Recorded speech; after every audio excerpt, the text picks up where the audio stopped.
حضرت سیدنا عثمان غنی رضی اللہ تعالی عنہ آپ بڑے ماہر حافظ تھے.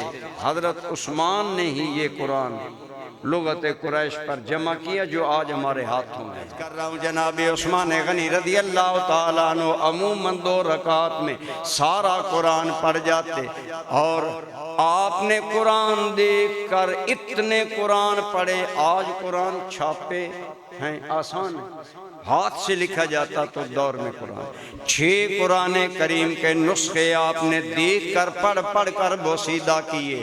عرض کیا گیا امیر المومنین آپ اتنے ماہر حافظ ہیں پھر دیکھ کر پڑھتے ہیں. فرمایا بیٹے تو ٹھیک کہتا ہے، لیکن میں نے رسول اللہ صلی اللہ علیہ وسلم سے خود سنا جو بندہ دیکھ کر قرآن پڑھتا ہے اللہ اسے دوہرا اجر عطا فرماتے ہیں. ایک اجر قرآن کی تلاوت کا، ایک اجر قرآن کی زیارت کا.